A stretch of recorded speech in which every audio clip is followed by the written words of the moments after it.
मुलांना 4 वाजताची छोटीशी अशी भूक लागत असते. प्रत्येक आईला प्रश्न असतो की 4 वाजेच्या छोट्या भुकेमध्ये मुलांना काय द्यावं. तर मी माझ्या बाळाला बऱ्याच वेळेला काय करून देते तर ते तुमच्यासोबत मी आज शेअर करते. तर इथं मी 4-5 लसणाच्या अशा पाकळ्या घेतल्या, त्यानंतर थोडीशी अशी कोथिंबीर घेतली छानपैकी आणि त्यामध्ये थोडंसं मी ओवा टाकते आणि सोबतच बडीशेप टाकणार आहे आणि याला कुटून आता मी छान असं एकजीव करते.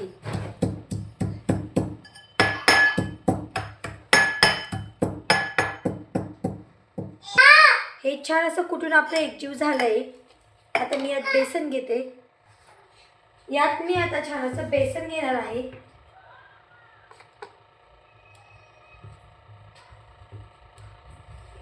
त्यानंतर त्याच्यात टाकते मी जे आपण मिश्रण बारीक करून घेतलं होतं ते.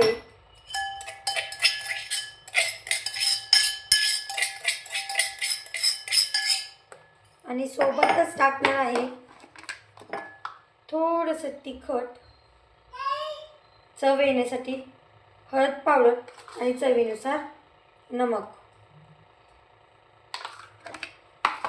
आणि त्याला छान असं एकजीव करून घ्यायचं आहे आपल्याला.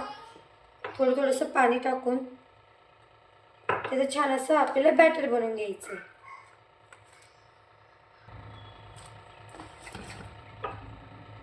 थोडं थोडं पाणी टाकून मग बॅटर आपल्याला मिक्स करायचं आहे, जेणेकरून छान असं त्यातला एकजीव झाला पाहिजे. त्यासाठी तुम्हाला जर हवं असेल तर तुम्ही याच्यात कांदा, टमॅटो, तुम्हाला ज्या भाज्या आवडतात त्या बारीक चॉप करून पण टाकू शकतात.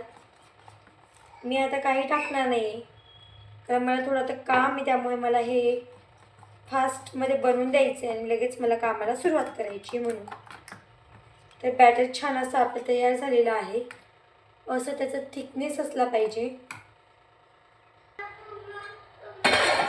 तवा छान असा गरम करायला ठेवून दिला आहे. यावर आता छान असं मी तूप टाकून घेते आणि त्याला छान स्प्रेड करणार आहे. ते झाल्यानंतर आपल्याला बॅटर टाकायचं आहे आणि त्याला सुद्धा छान असं आपल्याला पसरून घ्यायचं आहे.